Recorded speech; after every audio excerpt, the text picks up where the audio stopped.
जब मैं वहां पहुंचा तो क्या देखता हूं कि तरुणी प्रभुतागे श्याल को बुद्धिदायक कन्या विक्रियणो लोभा दंपतीनां च कल्पनम। मेरे गृहस्थियों के यहां जाकर देखा माता पिता की सेवा कब तक की गई, कब तक की गई बताओ पढ़े, जब तक धन है, जब तक धन है माँ बाप के पास तब तक उस माँ बाप की सेवा की गई। और जब तक माता पिता की तिजोरी में चाबी हाथ में है तब तक सेवा की गई। और जैसे ही तिजोरी की चाबी खाली करके अपने बहू बेटों को दे दिया, उसी दिन से जीवन गेट के बाहर पहुंचा। बोलो जय श्री कृष्ण। नारद जी कहते हैं कदाचित माता पिता घर में जबरदस्ती बैठे भी हो तो उनसे किसी प्रकार की कोई चर्चा भी नहीं करते, न मन की न घर की बात। घर में बैठे हैं तो बड़े हैं फालतू, वार्ता को भी न गच्छति गृहे,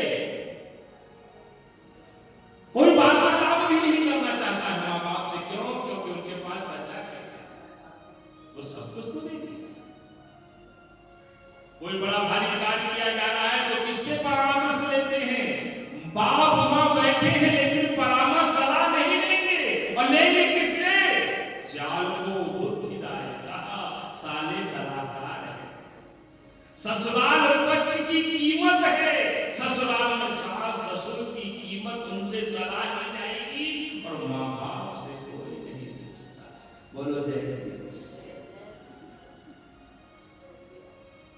वह जो कहेंगे वही होगा। सलाह तो फूल लिया जाएगा लेकिन महाराज फाइनल दस्तखत कौन करेगा? ससुराल पक्ष, तभी होता है। बोलो जय श्री कृष्ण। ये कलयुग का प्रभाव है। महाराज कहते हैं लोग इस प्रकार, नारद जी कहते हैं कि इस प्रकार लोभ बढ़ गया है कि बेटा बेटियों का भी क्रय विक्रय हो गया है। संबंधी नहीं, जो समान हो वो संबंधी है ना।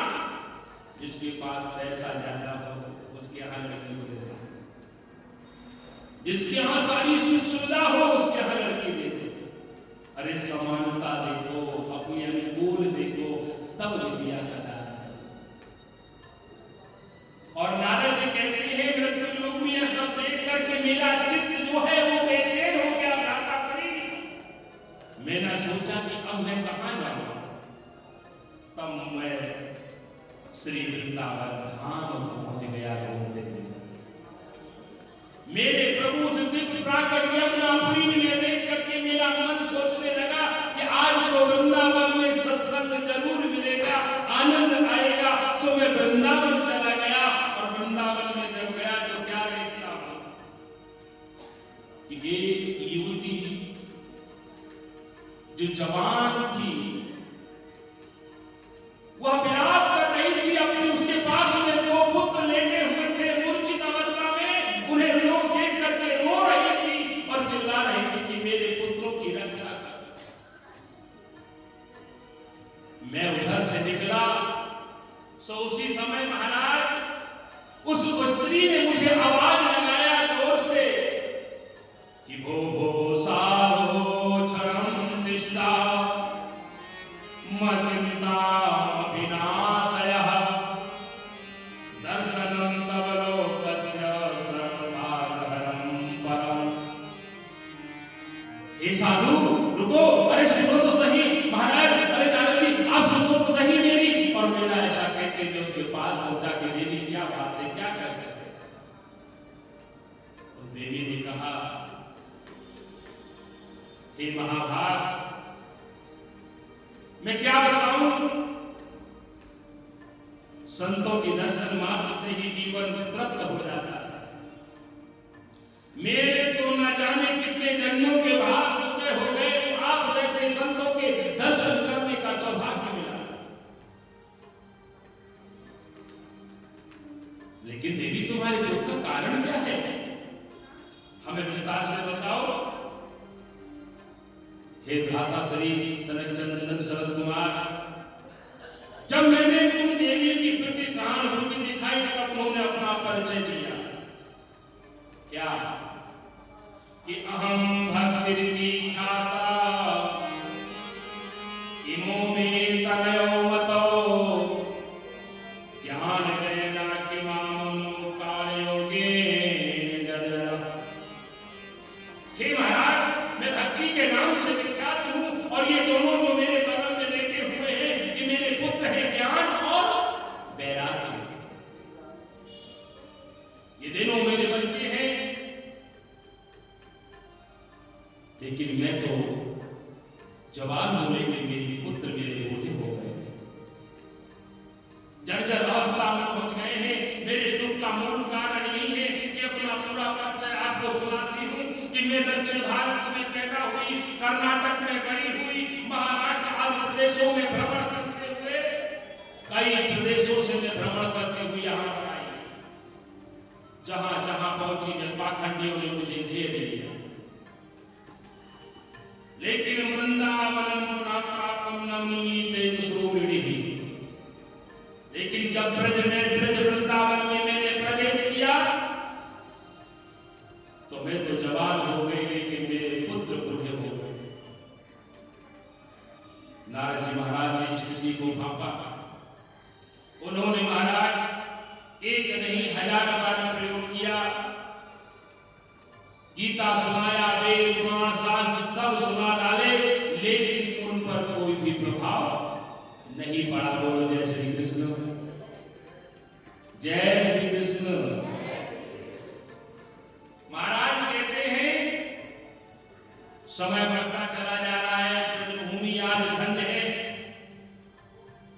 आज भक्ति तो जवान है, लेकिन ज्ञान वैराग्य बूढ़े हैं। बड़ा प्रयास किया, उसी समय आकाशवाणी हुई कि अरे सत्कर्म करो नारद, सत्कर्म करो। आखिर महाराज को कहानी इतना कहकर उसकी आवाज बंद हो। अब नारद जी महाराज असमंजस में पड़ गए कि आखिर वह सत्कर्म क्या है। सारे सत्कर्म तो मैंने कर दिया, लेकिन सत्कर्म क्या है तो समझ में नहीं आया।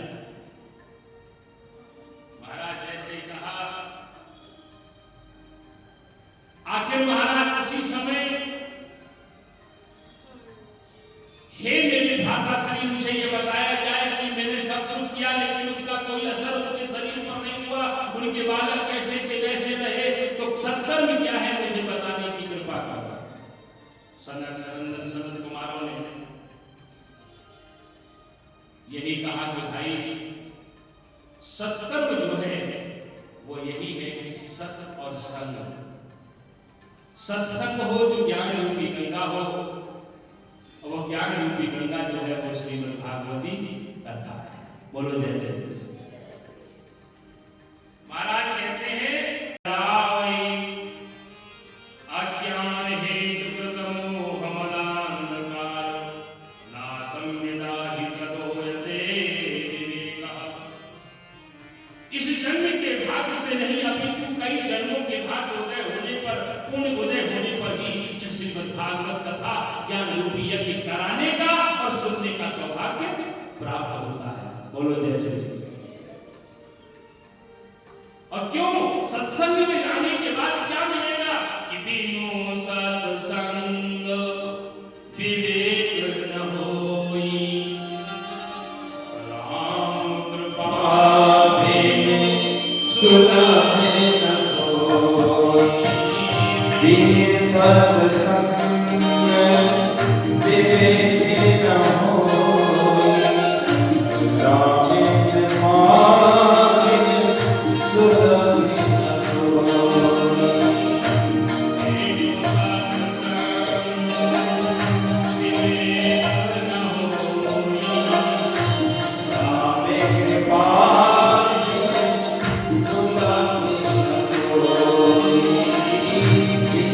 Bye.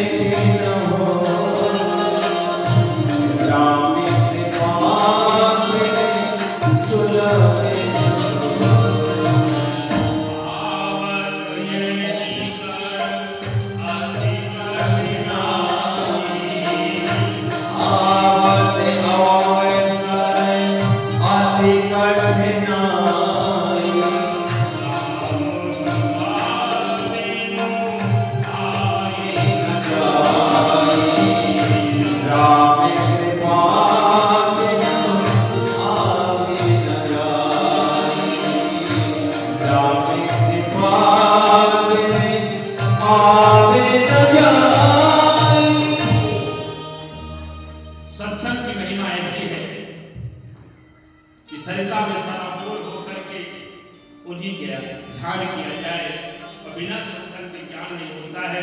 नारद जी महाराज ने बोला, महाराज मेरा बड़ा सौभाग्य है कि आप जैसे सत्संग के दर्शन के कारण अब तो मेरा जीवन धन्य हुआ, जो आपके मुख से इस सरिता का उपदेश महाराज। एक बात विचारनी है कि जहां कहीं भी कथा करनी हो तो बद्रीनाथ में किया गया। अब बद्रीनाथ से उतर करके हरिद्वार में ये लोग आ गए कि भागवत रूपी सत्संग का ज्ञान होगा। इसका समाधान किया कि बद्रीनाथ में कथा तो प्रेम से हो जाएगी, लेकिन वहां पर श्रोता कहां से आएंगे, और जहां श्रोता नहीं होगा तो सत्संग कैसे होगा? बोलो जय जय कृष्ण। अब सत्संग जब ही होगा जब भक्त होंगे, तो महाराज क्या किया जाए? तो बद्रीनाथ तो कोई जाने भाई, पहले तो पैदल यात्रा थी, न कौन जाएगा, समय निकल जाएगा तब तक। सो महाराज इन्होंने आए हरिद्वार में आए। हरिद्वार में आकर के सारे ऋषि लोग इकट्ठा होने लगे। बोलो दिल्ली वाले भी पास में हैं और हमारा बद्रीनाथ वाले भी पास में, दोनों आ जाओ बीच में और बैठकर सत्संग करेंगे। बोलो जय श्री कृष्ण। महाराज कहते हैं जो गृहस्थ है सभी लोग जिन जिन ने सुना कि भागवत के आयोजन हो रहा है, तो महाराज जो सोचता वही दौड़ा चला। चारों तरफ से महाराज सभी लोग आने लगे भागवत कथा श्रवण करने के लिए। श्रवण करने मात्र से ही हरि जो है ना हमारे नारायण चिपक जाते। जो टेढ़ी टांग वाला है वो बड़ा विचित्र है। जानते हो लोग मछली कैसे पकड़ी जाती है? कैसे पकड़ी जाती है? मछली में एक कांटा होता है और उसे पानी में डाल दिया जाता है कुछ लगा करके, और उसमें मछली खाने आती है, वो उसी में फंस जाती है, ना इधर की ना उधर की, वो बाहर की चली जाती है। इसी प्रकार मेरा कहीं जो है वो बड़ा टेढ़ा है। वो महाराज क्या करता है, पहले तो सीधे बुद्धि और दिमाग से अंदर बच जाता है और अंदर बच करके टेढ़ा हो जाता है, तो बांसुरी बजाता है। फिर कितना भी निकालो जी दिक्कत नहीं। बोलो जय श्री कृष्ण। तो कन्हैया को क्या समझो जाल है काटेगा, एक बार हृदय में घुस गया तो बाहर निकालना मुश्किल है। इसलिए भागवत हमें ये सिखाएगी कि भगवान को हम कैसे अंदर ले। आकाश पूरा मंडल देवराज महाराज जी जिसको सूचना मिली वो भागवत सुनने के लिए कर दिया। महाराज कहते हैं मधुर मंगल वाद्य बजने लगे। महाराज चारों तरफ तुलसी कहते हैं ऋषियों, अब देवर्षि नारद ने संसारियों से कहा, भगवान हमें प्रत्यक्ष देख लिया है श्रीमद् भागवत श्रवण ज्ञान और वैराग्य के साथ। महाराज जब 7 दिन पूरे हुए तो महाराज भागवत के 7वें दिन भक्ति जो है वो अपने ज्ञान वैराग्य पुत्रों को लेकर के जवान होकर के प्रकट हो गए। बोलिए भक्ति महारानी की। महाराज जैसे प्रकट हुए संसार ऋषि त्याग सुनाने लगे कैसे कैसे पापी मर जाते हैं। जब वो प्रकट हुए तो भक्ति ने एक ही बात पूछा कि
ये मानव पाप कृतस्तु सर्वदा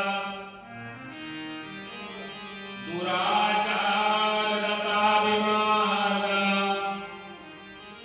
क्रोधान्वितनिराकुटिलाक्षगामिनः सप्ताहयज्ञे निकलो पुनन्दिते। नारद जी महाराज ने कृपा मारा, गजब कर दिया आपने तो। जीते जी की बात छोड़ो, मरने के बाद भी तर जाता है इस भागवत से, वो कैसे?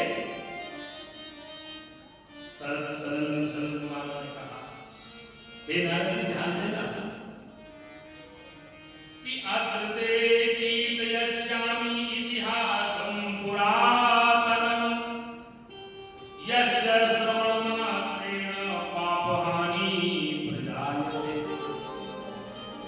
हे ऋषियों, इतना सुंदर पावन इतिहास है कि जो सुनने में पापी से महापापी का भी उद्धार हो जाता है। ध्यान देकर सुन, एक उदाहरण के रूप में समझा रहा हूं नारद जी। नारद जी, तुंगभद्रा नदी के तट पर एक गांव था। उस गांव में एक पंडित जी रहते थे। उनका नाम था, क्या था? बाला नहीं बता। इसीलिए कहता हूं मैं कथा में हम नाम लेकर बुलाएंगे, क्योंकि हम कई बार कथा सुना चुके हैं, याद रखना पड़ता है। आत्मदेव का नाम ब्राह्मण था। महाराज वो इतना विद्वान ब्राह्मण था कि महाराज बड़े बड़े लोग उससे घबराते थे। उनकी धर्मपत्नी का नाम क्या था? धुंधुली। और धुंधली जो है ना, वो अपने पति के पति पत्नी दोनों विपरीत थे। पति क्या करता था? त्रिकाल संध्या करता, और संध्या करने के साथ साथ भजन पूजन में मस्त रहता था। पति देव इतने विद्वान, लेकिन पत्नी उसके टोटल विपरीत। कैसी? कि लोग वातारता क्रूरा पायस्यो बहुजन्मिका सुराचार्यतेषु कृपणा कलह प्रिया। महाराज पत्नी जो थी वो बड़ी विचित्र थी, झगड़ालू। जब तक वो पड़ोसी की से लाठी चार्ज न हो जाए तब तक तो बहस करना ही करना उसको। बोलो जय श्री कृष्ण। धुंधली का काम था, जब तक उसका भोजन हजम न हो जाए तब तक महाराज वह दूसरों की चुगली करना छोड़ती नहीं। पर ब्राह्मण इतने महाराज सदर थे कि उनमें अपना निर्वाह करने के लिए उनके पास अपना पैसे की कमी नहीं, धन की कमी नहीं, कोई समस्या नहीं, भजन में लगे रहे। सब कुछ था, लेकिन एक ही कमी थी उनके घर में। क्या? पुत्र नहीं, संतान नहीं था। सो महाराज उसके मन में विचार आया कि आखिर ऐसे जीवन को जीकर करो तो करो क्या? इतना धन, इतनी संपत्ति, इतना वैभव हमारे पास है, लेकिन मेरे पास उसे खाने और भोगने वाला कोई नहीं है। ऐसे जीवन की क्या आवश्यकता? बोलो जय श्री कृष्ण। नहीं बोलोगे? जय श्री कृष्ण। महाराज जनक सनंदन कहते हैं, नारद जी महाराज ध्यान देना, अब संतान नहीं है ऐसा चिंतन करके वह विरक्त भाव से वह ऐसे जीवन जीने से क्या फायदा? सो महाराज वह उसी में सोचता सोचता वन में चला गया, और वन में जाकर के चिंतन करने लगा कि आत्महत्या करनी चाहिए, क्या करना है? देखो एक बात बता दो, कभी निराश नहीं होना कि अगर पुत्र नहीं है। अरे भगवान तुमसे ही सारा कर्म अपने हाथों से करा। अच्छा एक बात बताओ, जितने बहुत से लोग कहते हैं पुत्र नहीं है तो गति नहीं होगी, ऐसा नहीं है। शायद 90% लोगों को पुत्र होगा। कितने लोग हैं, कितनी जनसंख्या कहां से आ गई? इसलिए पुत्र किसी की सदगति नहीं करेगा, पुत्र किसी का उद्धार नहीं करेगा, पुत्र कभी किसी को मोक्ष नहीं करा सकता है। अपने हाथ अपने कर्म के द्वारा ही मनुष्य अपनी सदगति और अपनी लोक की तैयारी करता है। कोई पुत्र और पुत्री नहीं कर सकता। बोलो जय श्री कृष्ण। सो महाराज वो ब्राह्मण जाकर के विचार करके रो रहा था, और रोते रोते क्या कहता है, रो ही रहा था उस समय को संत वहां से विचरण करते हुए घूमते हुए चले जा रहे थे। तो उन्होंने ब्राह्मण को देखा, और देखते ही महाराज उसने देखा क्या बात है कि कथम रोदिसा विप्रा त्वं काये चिंतावले असि वदतुं सत्वरं मह्यं स्वस्य दुःखस्य कारणम्। महाराज संतों ने जब ब्राह्मण को रोता हुआ देखा तो कहा क्या कारण है, क्यों रो रहे हो, कौन सी चिंता सता रही है, शीघ्र बताओ मुझे। ब्राह्मण ने देखा संत सहानुभूति वाले हैं। ब्राह्मण संत के सम्मुख और मुक्त कंठ से रो रहा और चरणों में जाकर के चिपट गया संतों के, और यही कहा कि किम रविन्द्र से दुखम पूर्व पापे संस्कृतम। हे महाराज, अपने मन की बात को आपको क्या बताऊं, न जाने पूर्व जन्म के कितने पापों के उपद्रव के कारण पूर्वजों को मैंने जन्म लेता हूं तो उनकी आंखों से आंसू निकलने लगता है, क्योंकि मेरे बाद उन्हें जन्म देने वाला कोई नहीं। भगवान का दिया हुआ मेरे घर में सब कुछ है, और संतान के बिना ये घर व्यर्थ और निरर्थक है।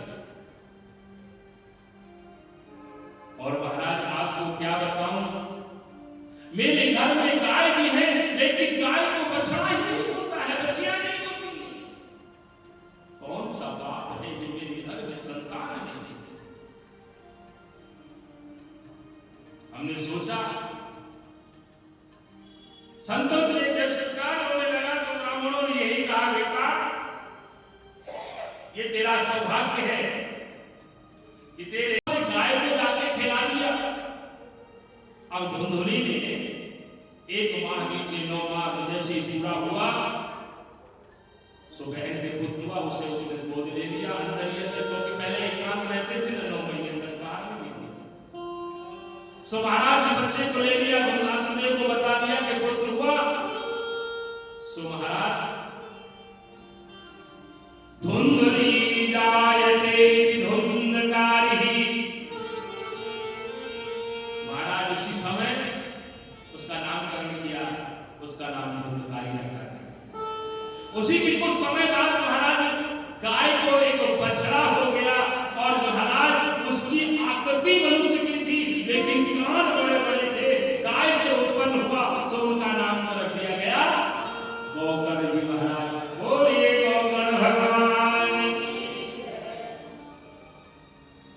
इधर महाराज गौकर्ण जी महाराज का जन्म हुआ, उधर धुंधकारी का। अब महाराज धुंधकारी का जब जन्म हुआ, ये क्या करता है, ये धीरे धीरे बड़ा होने लगा। जब ये धीरे धीरे बड़ा होने लगा तो ये बचपन से पता क्या करता है, छोटा सा ही तो रास्ते में खेलता रहता, तो चेटों को मारता, चेटियों को मार देता। और महाराज जो अंधे होते थे, कोई रास्ता पूछता, कहता घर किधर है रास्ता, तो कहता बाबा इधर आओ मैं बताऊंगा, लठिया पकड़ के ले जाता, कुएं के सामने कहता बच्चे चले जाओ, वो कुएं में गिर के मरता। सो महाराज इतने कर्मों से देख करके आत्मदेव महाराज बड़े दुखी हो गए। अब गौकर्ण जी महाराज जो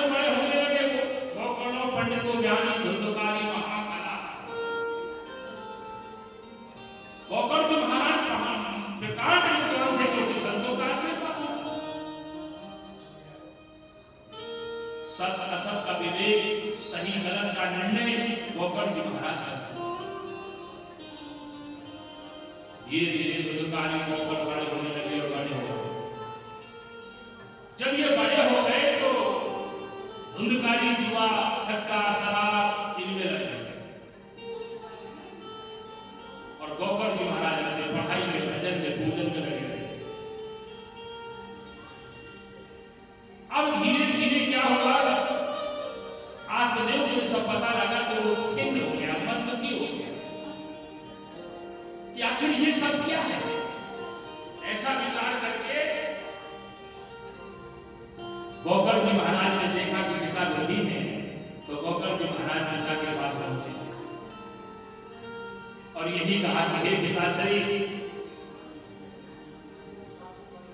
आप ही दुखी नहीं हैं, इस संसार में सभी दुखी है, क्योंकि संसार जो है ना वो दुख का एक स्वरूप है। सुखी तो केवल एक ही है जो सबसे विरक्त होकर के अकेला रह करके भगवान के भजन में मस्त रहता है, वही सुखी है।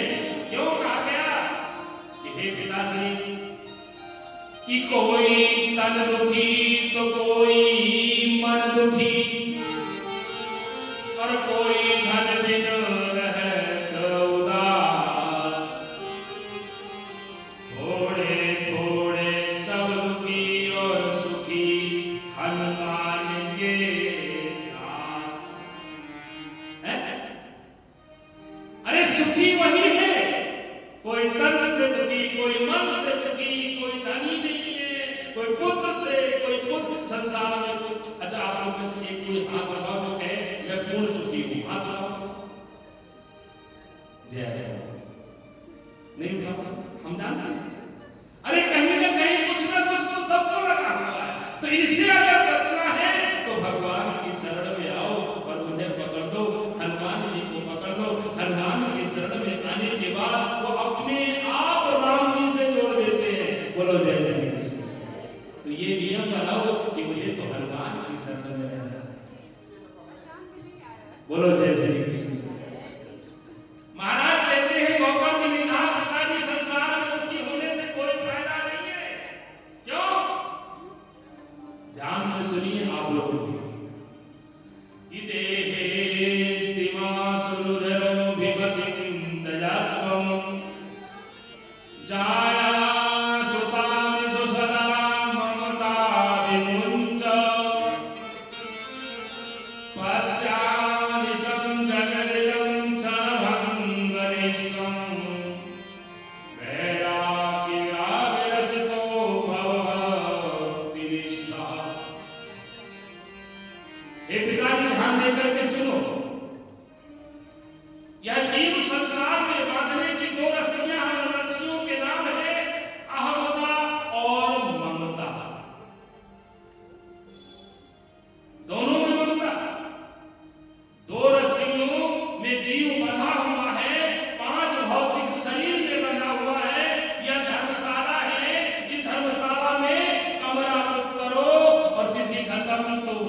क्योंकि धर्मशाला में कोई परमानेंट रहा है क्या?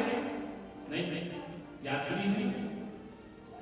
इन पंच तत्व में पंचायत महाराज कहते धर्मशाला है, 5 शरीर है, ये अंशदान करके बनाई है। हम लोग प्रेम से इसमें रहे और रहने के बाद जब समय आए तो इस किराए का भुगतान करके चले लो। बोलो जय जय। जिस प्रकार कीट कारे सब पर भरे पड़े हैं, महाराज कहते हैं हमारे यहाँ क्या है, रेलगाड़ी में क्या होता है, किराया लेते हो लेकिन अपना नहीं। अरे रेलगाड़ी में जाकर बैठे थे और भी लोग आकर के बैठे और बैठने के बाद रेलगाड़ी चल दी। अब जिसका जैसा ठिकाना आता गया वो उतरता चला जाता है। इसी प्रकार परमानेंट अपना यह घर, अपना स्थान ना समझना और महाराज यात्रा की तैयारी कर लो, क्योंकि पग पग पर प्रभु का नाम लेना पड़ेगा। यह जीवन भी एक सफर है, यात्रा है, इससे पूर्ण व्यवहार करो। परंतु जब सफर पूरा हो जाए तो उससे पहले भाई स्टेशन आने लगता है तो हम लोग क्या करते हैं, फटाफट सामान लाओ, ये लाओ, इकट्ठा करो, चिट्ठी पढ़ाओ, डेट पढ़ाओ। इसी प्रकार यहाँ पर आने का मतलब जानते हो कि ऊपर वाले के रिजर्वेशन में व्यवस्था तैयारी हो रही है, सारा सामान लोड हो चुका है। हे पिताश्री, अहंकार ममता रस्सी को धीरे धीरे हटाओ तथा सुनने का लक्ष्य बना करके आप लोग घर से यहाँ पर आए। रास्ते में कोई इष्ट मित्र मिल जाए तो क्या कहोगे, क्या कहोगे? राधे राधे। जो भी कोई मिले राधे राधे सबसे कहना है, जय श्री कृष्ण बोलो, जय श्री कृष्ण। महाराज उसी प्रकार धीरे धीरे परमात्मा की ओर चलना है और उन्हीं की लीला का स्मरण करना है। गोकर्ण जी महाराज बड़े प्रेम से पिता को ज्ञान दिया, वो शरीर नश्वर है, पिताजी इसको नष्ट करने से ही फायदा है, इस शरीर से कोई फायदा नहीं, भगवान का भजन करो तो जीवन मुक्त हो जाओ, सत्संग कर लो पिता से। महाराज इस प्रकार गोकर्ण जी कहते हैं, पिताजी भगवान की मधुर रसमयी कथा का श्रवण करो और भागवत रूपी ज्ञान गंगा भागवत का पाठ करते हुए अपने शरीर को त्याग। अब महाराज कहते हैं इतना सुना तो पिता के अंदर विरक्ति आ गई, उन्होंने भागवत का सहारा लिया, जंगल में चले गए, भागवत का पाठ करते करते अनंत काल में वो बैठे चले गए। बोलिए भक्त और भगवान की। अब आत्मदेव की मुक्ति हो गई, लेकिन धुंधकारी जो था ना, अब देखा उसने अत्याचार करना शुरू कर दिया। उसने क्या किया, घर में जितना धन है उसे जुए में उठाकर हारना शुरू कर दिया। जब घर का सारा धन चला गया तो मां से मार पीट करके जो जेवर थे वो सब जुए में हार गए। अंत में महाराज उसने क्या किया, जब मां दुखी हो गई कि आखिर ऐसे संतान से बढ़िया संतान न रहे तो ही अच्छा है, सो महाराज मां दुखी हो गई, पिता तो ऐसे भगवान का सहारा लेकर चले गए, लेकिन मां दुखी हो गई, उसे ज्ञान भी नहीं था, सत्संग भी नहीं किया था, सो महाराज उसने सोचा भी नहीं और वो कुएं में कूद करके उसने आत्महत्या किया। सुखदेव भगवान कहते राजन, महाराज सरस कुमारों ने नारद जी से कहा, नारद जी ध्यान देना, कैसा कलयुग है, विचार कीजिए कि आत्मदेव की कथा नहीं है, ये कथा किसकी है, हमारी तुम्हारी। तुंगभद्रा नदी के तट पर रहने वाला था यह ब्राह्मण आत्मदेव, उसी प्रकार यह हमारा शरीर ही तुंगभद्रा नदी है। तुंग अर्थात श्रेष्ठ और भद्र अर्थात कल्याण, जिसके द्वारा उत्तम कल्याण मार्ग दिखाई दे उसे तुंगभद्रा कहते हैं। बोलो जैसे आत्मदेव रूपी जीवात्मा तो बेचारा भोला है, पर यह संसारिक बुद्धि रूपी उसकी पत्नी यानी कि धुंधुली जो है ना बड़ी करना। एक दिन आत्मदेव जंगल में गया, उसने अपनी से बुद्धि के द्वारा ज्ञान के द्वारा अपने को और धुंधुली ने अपने शरीर को नष्ट कर डाला। अब इधर क्या होता है, धुंधकारी जो है ना वो दिन दुनी रात बैठ करके जुआ शराब में मस्त रहता, मां के चले जाने के बाद जो धन था वो नष्ट करने लगा। उसने क्या किया, 5 वेश्याओं में संग विवाह कर दिया।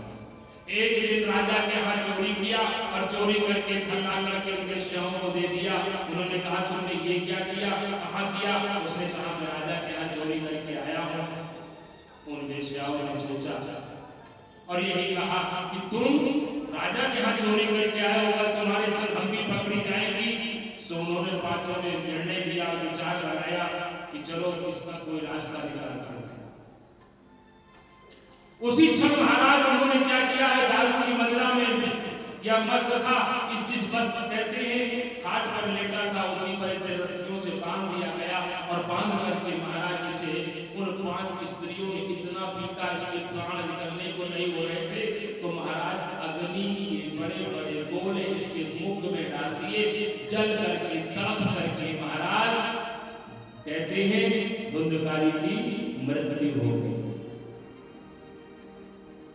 गोकर्ण जी महाराज ने जब भाई का व्यवहार देखा तो पहले ही चले गए तीर्थ यात्रा करने के लिए। आखिर क्या किया जाए, इधर चले गए, इधर धुंधकारी की मृत्यु हो गई तो महाराज अकाल मृत्यु हुई। तो मरने के बाद धुंधकारी ने प्रेत योनि प्राप्त कर लिया। अब प्रेत योनि को जब धुंधकारी प्राप्त हो गया, इसे शांति नहीं मिली, हवा के रूप में चारों तरफ प्रेत की योनि में भटक रहा है, क्या किया जाए। सो गोकर्ण जी महाराज को पता लगा, गोकर्ण जी महाराज को पता लगा कि मेरे भाई की मृत्यु हो गई है। सो उन्होंने गया में पिंडदान श्राद्ध सब कुछ किया कि चलो मेरे भाई के लिए हो जाए, पितरों की शांति हो जाए। एक बात आप लोग सभी ध्यान रखना, बहुत से लोग कहते हैं गया श्राद्ध कर दो उसके बाद पितरों को नहीं जिवाना चाहिए, ऐसा लिखा है, ऐसा नहीं है। गया करो, पिंड दो, श्राद्ध करो, सब कर्म श्राद्ध संस्था का विषय है श्राद्ध। अरे गया कर दिया तो इसका मतलब ये तो थोड़ी है कि पितरों से पिंड छूट गया, नहीं नहीं। आज उन्हीं पितरों के आशीर्वाद से हमारे जीवन में जो कुछ है उन्हीं के आशीर्वाद से, उन्हीं पूर्वजों के आशीर्वाद से हमारे जीवन में है। अभी श्राद्ध पक्ष गया है, आप लोग सबसे किया। श्राद्ध जो है ना वह श्रद्धा के साथ पूरा करना चाहिए। श्राद्ध में तिथि का महत्व होता है। जिस दिन देखो पितृ लोगों का द्वार खुलता है, ध्यान देना, ये भागवत जो की जा रही है आप लोगों के पितरों की शांति और हमारे गांव के समाज के कल्याण के लिए हो रहा है। पितरों की शांति के लिए हमें श्राद्ध करना चाहिए। यह जीवन में खुद करोगे तो तुम्हारी संतानें भी करेंगी, कल तुम जाओगे तो तुम्हें भी वो पानी देंगे। और आज तुमने अपने पितरों को नहीं दिया तो वो भी तुम्हें नहीं देंगे। प्रॉपर्टी संपत्ति संसार का सब ले लेंगे, लेकिन जरूरी नहीं है कि वो तुम्हें जज रहे। इसलिए अभी से तुम बच्चों के अंदर संस्कार डालो। और देखो इसके बारे में नियम बता दूं, जानना चाहते हो कैसे करो, बोलो जय श्री कृष्ण। देखो पितरों के लिए एक तो अमावस के दिन हर घर के अंदर पितर आते हैं, ध्यान रखना। दूसरा श्राद्ध पक्ष, तीसरा तिथि पर, जिस तिथि पर वो जाते हैं तो इनके लिए हमें कुछ ना कुछ करते रहना चाहिए। अब कहोगे महाराज देखो पितरों को हमेशा एक चीज का भोग जरूर लगना चाहिए। क्या है वो? उड़द। उड़द होती है ना, उड़द की दाल के पकौड़े बनते हैं, उड़द की दाल के दही बड़े बनते हैं, है ना। तो उस दही बड़े या उड़द का एक आइटम जरूर पितरों को खिलाना चाहिए। इससे पितृ बहुत प्रसन्न हो जाते हैं। इसलिए बहुत से लोग क्या करते हैं, पितृ है ना खीर खा लो, दूध उबला पानी डाला बढ़ा दिया तो मीठी खा, नहीं। पितरों के निमित्त उड़द का खिलाना बहुत जरूरी होता है। इन तिथियों पर उनको उड़द का प्रसाद जो है वो भोग बड़े प्रसन्न होते हैं पितृ। इसलिए उड़द का प्रयोग ज्यादा करना चाहिए। और तिथि वाले दिन ध्यान रखो कभी रसोई जूठी ना होने पाए, घर के अंदर कलह ना हो।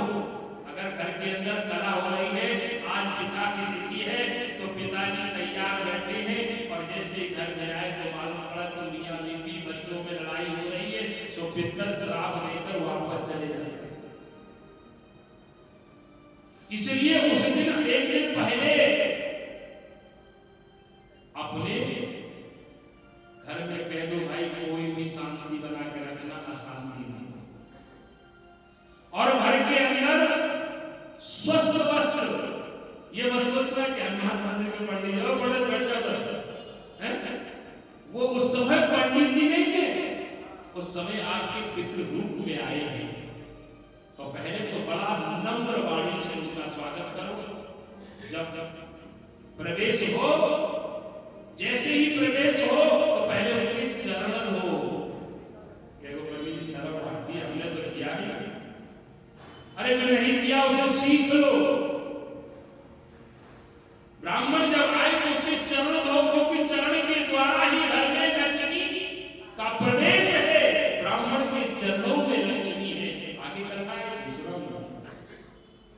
उसके बाद बढ़िया स्वस्थ वस्त्र पर, जो आप साफ सुथरा धुला हो, नया ना हो तो साफ सुथरा धुला हो, उस पर ब्राह्मण को सम्मान से बैठाओ। फिर बड़े प्यार से थाली लगाओ, जितना सुंदर सुंदर पकवान बना सकते हो देते। ये नहीं कि पूरी खीर सब्जी खाओ अभी ऐसा नहीं होना चाहिए। हमेशा श्रद्धा। उसको बनाने के बाद ब्राह्मण को आसन दो, आसन पर बैठा करके भोजन कराओ, और भोजन कराने के बाद जब भोजन कर ले तो ब्राह्मण को बड़े प्यार से जो भी पत्र पुष्प तुम्हारे घर में है वो उन्हें अर्पण करके उनकी 4 परिक्रमा लगाओ और गेट से उनको विदा करके आओ। तब वो आशीर्वाद देते हुए अपने प्रस्थान कर जाते हैं। जो तुम दोगे वही उनको मिलेगा।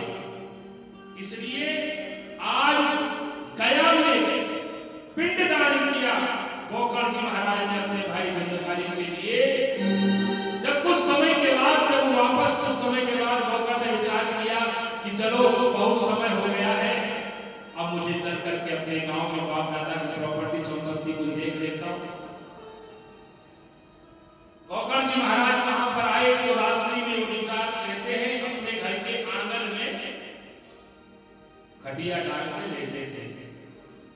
सो महाराज इतनी विराट रूप धारण करके वो आवाज करने लगा, डराने लगा।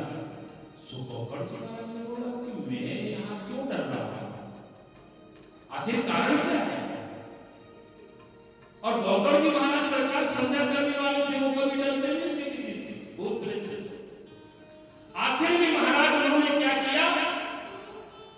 गोकर्ण जी ने थोड़ा सा चल दिया, छिड़क दिया, बोले कौन है मुझे तंग कर रहा है? उस छाया में से एक आवाज आई कि अहम भ्राता त्वदीयोऽस्मि धुन्नकारी नामतः स्वकीयेव दोषेण ब्रह्मत्वं नाशितं मया। हे भाई, मैं तुम्हारा भाई धुन्नकारी हूं। मैं अपने ही दोषों कर्मों के कारण आज ब्रह्मत्व को समाप्त करके आज भयंकर प्रेत बन करके भटक रहा हूं। कितने पाप किए हैं, कितने दुष्कर्म किए हैं, इसकी कोई गणना नहीं की जा सकती। भाई, उन पापों का परिणाम यही है कि आज मैं प्रेत बन करके भटक रहा हूं, मुझे शांति नहीं है। कुछ भी भयंकर कष्ट पा रहा हूं, भयंकर कष्ट चल रहा है। अहो बंधो कृपा चंद्रो भाद्र मासो जया। हे भाई, मेरी मोक्ष कर दे, मेरे कल्याण कर दे, मेरे लिए कोई रास्ता दिखा। हे भाई, आप तो साक्षात करुणा में है, कृपा में है, मुझ पर अनुग्रह करो। मुझ पर भयंकर पीड़ा हो रही है, इस प्रेत योनि में मुझसे सहन नहीं हो रहा है, क्योंकि मैं कहीं टिक नहीं पाता। गोकर्ण जी महाराज ने विचार किया। गोकर्ण जी ने कहा कि गया सात ससेना भी नाम तो न भविष्यसि। मैंने गया में पिंड दिया, दान किया, श्राद्ध किया, फिर भी तुम्हारी मुक्ति नहीं हुई। हे भाई, अरे गया श्राद्ध की बात छोड़ो, 100 श्राद्ध भी करोगे ना तो मेरे जैसे पापी का उद्धार नहीं हो सकता है। अब आप ही सोचिए भाई, मेरा उद्धार कैसे होगा? गोकर्ण ने कहा ठीक है, जाओ, प्रातःकाल होने दो, मैं सूर्य से प्रार्थना करूंगा।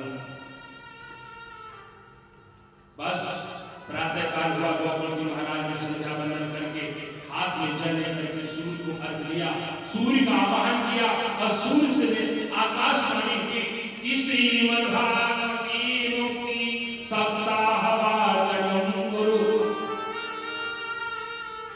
जगत के स्वामी भगवान कृष्ण साक्षात नारायण, हे प्रभु कृपा करके आप ही बताओ क्या होगा। जब कहा तो उसी समय सूर्य ने यही कहा कि श्रीमद् भागवत कथा का ज्ञान यदि करो, उसी के द्वारा बड़े से बड़े महापापी का भी उद्धार हो जाता है। बोलो जय श्री कृष्ण। महाराज गोकर्ण जी महाराज ने शुभ मुहूर्त में भागवत कथा का आयोजन किया और जैसे ही कथा में तो पंडाल लगाया था, बांस का पंडाल था। प्रथम दिन जैसे ही उन्होंने भागवत को विश्राम किया और कहा ओरे भक्त और भगवान की। बस महाराज पहले दिन का जो गांठ थी एक फटाक से फटी, धुंधकारी कि एक ग्रंथि टूट गई। 7 दिन गोकर्ण जी महाराज ने कथा सुनाया। 7वें दिन में रूप में दिव्य रूप धारण करके धुंधकारी अपने भाई के सामने प्रकट हो गया। बोलिए भक्त और भगवान की। जैसे ही धुंधकारी के साथ महाराज दिव्य रूप धारण करके गोकर्ण जी महाराज के पास आया, कहा भाई आज तुम्हारे भागवत के द्वारा मेरा मोक्ष हो गया। एक विमान आया, उस विमान में धुंधकारी बैठा और भगवान के धाम को चला गया। बोलिए भक्त और भगवान की। महाराज उसके जाने के बाद गोकर्ण जी महाराज ने से आप जैसे लोगों ने पूछा कि प्रभु भागवत तो हमने भी सुनी थी, हमारे लिए विमान क्यों नहीं है। धुंधकारी ने बड़े नियम धर्म और कर्म के द्वारा भागवत सुना। 24 घंटा वो चिंतन करता, उसी के अनुसार कर्म करता, भागवत के बताए हुए रास्ते के अनुसार और हरि का गुण गाता गाता महाराज हो गए, गुण हो गया। इसी प्रकार गोकर्ण जी महाराज ने दोबारा भागवत किया और उसमें जितने श्रोता थे, देखो श्रोता से पहले वक्ता का उद्धार हो जाता है, भागवत कराने वाले से पहले करने वाले की मुक्ति हो जाती है। तो इसलिए गोकर्ण जी के विमान आया, सभी श्रोताओं के लिए विमान आया